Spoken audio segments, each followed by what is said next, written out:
Hey guys, welcome back to Real Talk with Kelsey and Rachel. Let's talk about Nonito Donaire though. Yeah, we saw Nonito Donaire last night get into the ring, and so I remember years ago, Nonito Donaire was, he was at his peak. Filipino Flash, right? And like people, but what I remember is that I always liked him as a fighter. But I knew I had like a lot of like Twitter friends that hated him.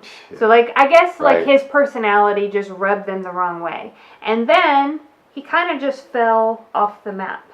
What happened with Nonito Donaire? Oh, well, he was up. He was BWA Fighter of the Year. I don't remember what year it was, but I remember right after that he was at his peak. Then he was undefeated. Mm-hmm. He fought Guillermo Rigondeaux.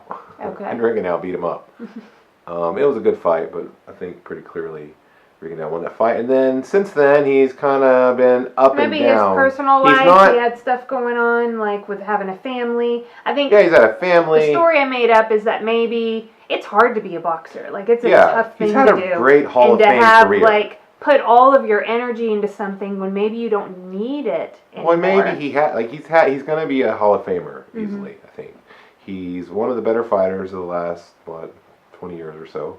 And he's in the midst of doing something again, maybe equally great in this World Boxing Super Series tournament. Yeah, it'd be crazy. I was really impressed with Donaire's performance against Ryan Burnett. He was a huge underdog in the fight. Mm-hmm. I remember questioning the odds a little bit, but once the fight started, I was like, okay, I can see how people would think Burnett would not easily, but beat Donaire, probably, because it was a good fight. Donaire, he was fast, he was landing good punches, and it was competitive, but probably Burnett was eking out some rounds. But then, I've never seen a fighter in any capacity, not in real life, use some kind of like force, mind-bending thing that shattered Ryan Burnett's back muscles.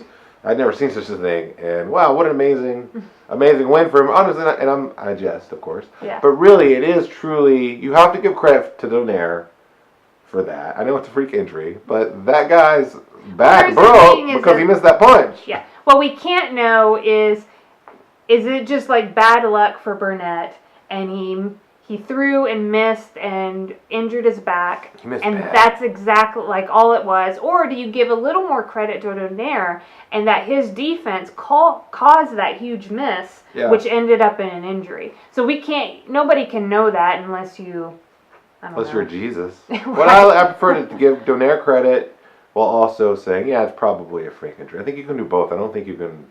Yeah, like a little bit of both. Yeah. But regardless, I was really impressed with how Donaire was looking in the fight as the fight was going on. He was competitive. I still wasn't sure that Ryan Burnett could get through the fight without Donaire landing something hard and clean on him, and then we would have seen what would happen. We don't know what would happen. Yeah. We don't have to know, though, because Donaire won. He's the new WBA bantamweight champion. He moves on to the tournament, and we'll get to see him fight again soon. I'm really excited about it. He's 35 years old, but I don't know. Our family, we love the Filipino Flash. He's awesome. We've actually been to a couple of his fights. He fought in Texas a few times. He fought Jorge Arce. Is it Arce or Arce? Jorge Arce. He just fought in Texas. And he also fought Vic Darchinyan. I do know how to say Vic Darchinyan. Well, I'm eager to see now the next level up. I'm eager to see the next level up, see what Nonito does. Yeah. Because not only was he the underdog in this fight, but now this might change things for how he goes into the next fight. Because as a fighter if the odds are against you. And sometimes that can affect, sometimes it maybe makes you a better fighter, but for some, maybe you believe what the media tells you. And so you're not as good as what you could be. And so in the next fight, he could go on and maybe he has more confidence and performs better. So I'm eager to see that. I think it's definitely a confidence building one for him. I'm excited. I think he could pull off the shocker and win the whole tournament. And it was nice to see him post-fight. He was genuinely concerned about Burnett and, how he got injured and stuff like that. So I've always, never mind. I admire his qualities just as a human being. Yeah.